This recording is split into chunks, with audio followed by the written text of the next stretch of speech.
माझ्या महाराष्ट्र राज्यातील केळी उत्पादक शेतकरी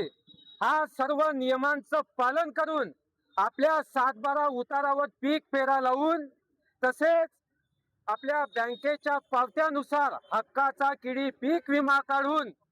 जर विमा कंपनी नुकसान भरपाईच्या वेळेस जर माझ्या शेतकरी राजाचं विमा क्षेत्र कमी दाखवत असेल तर कायद्याने हा फसवणुकीचा गुन्हा आहे। मला तुम्हाला 3 मुद्द्यामध्ये सांगायचं आहे। पहिला मुद्दा, कंझ्युमर प्रोटेक्शन ऍक्ट 2019 म्हणजे ग्राहक संरक्षण कायदा 2019 नुसार हा कायदा काय सांगतो, जर माझा केळी उत्पादक शेतकरी हा विमा भरत असेल, कंपनीचा विमा भरत असेल, तर तो विमा कंपनीचा ग्राहक असतो। आणि हा माझा विमाधारक शेतकरी जर याला पूर्व सूचना न देता परस्पर जर त्याच्या शेतातील केळीचं क्षेत्र हे कमी दाखवत असेल तर हा कायद्याने सर्वात मोठा गुन्हा आहे, हा फौजदारी गुन्हा आहे। त्यानंतर भारतीय न्याय संहिता कलम 318, भारतीय न्याय संहिता कलम 336, कलम 340 नुसार जर विमा कंपनी किंवा विमा कंपनीचे प्रतिनिधी जर यांनी डिजिटल प्रणालीमध्ये फेरफार केला असेल, जर शेतकऱ्यांची दिशाभूल करून तसेच काही कागदांमध्ये खोडाखाड करून जर माझ्या शेतकऱ्याचं केळी उत्पादक शेतकऱ्याचं विमा क्षेत्र हे कमी दाखवलं असेल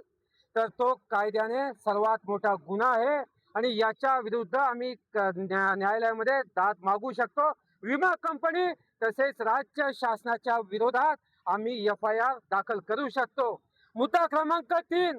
प्रधानमंत्री फसल विमा योजना हा काय सांगतो, केंद्रीय कृषी मंत्रालयाच्या निर्देशानुसार तसेच राज्य शासनाच्या पीक विमा मार्गदर्शक सूचनांनुसार जर माझ्या केळी उत्पादक शेतकऱ्याने जर पीक विम्याचा अर्ज केलेला असेल, पीक विमा काढलेला असेल, तर पीक विमा कंपनीचं काम काय आहे, विहित मुदतीनुसार तुम्ही त्या केळी उत्पादक शेतकऱ्याच्या बांधावर जायला पाहिजे, त्याचं केळी क्षेत्र म्हणजे तिथं पीक उभं आहे किंवा नाही। पण ती मुदत आता संपलेली आहे, ती मुदत गेलेली आहे। म्हणून शेतकरी जन आक्रोश मोर्चाच्या वतीनं समन्वय जळगाव जिल्ह्यातील शेतकऱ्याच्या वतीनं मला या महाराष्ट्र राज्याला व विमा कंपनीला सांगायचं आहे की जे माझ्या विमा कंपनी, जे माझे विमा धारक असतील, माझे शेतकरी असतील, ज्यांचे विमा नामंजूर झालेले असतील किंवा ज्या शेतकऱ्यांचे पीक विमा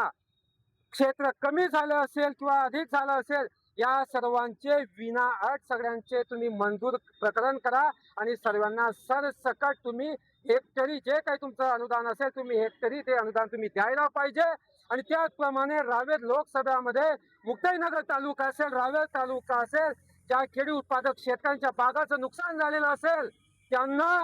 हेक्टरी 2 लाख रुपये अनुदान ते द्यायला पाहिजे। हे मी नाही म्हणत, या जळगाव जिल्ह्याचे पालकमंत्री गुलाबराव पाटील साहेबांनी सांगितलेलं आहे की केळी उत्पादक शेतकऱ्यांना हेक्टरी 2 लाख रुपये अनुदान द्यायला पाहिजे। जर त्यांनी आमच्या मागण्या 15 दिवसाच्या आत जर त्यांनी मंजूर नाही केला तर आम्ही शेतकऱ्यांच्या वतीनं शेतकऱ्यांना सोबत घेऊन सन्माननीय पालकमंत्री महोदय गुलाबरावजी पाटील साहेब यांना आम्ही आमच्या शेतकऱ्यांच्या व्यथा सांगण्यासाठी आम्ही मोर्चा म्हणून नाही तर त्यांच्या पाडदी गावी आमच्या शेतकऱ्यांच्या संवेदना म्हणून, आमचे दुःख म्हणून, आमचे कष्ट म्हणून आम्ही त्यांना जाब विचारण्यासाठी 15 दिवसामध्ये पाडदी या गावामध्ये जाणार आहोत, हे मला शेतकऱ्यांच्या वतीने सांगायचं आहे।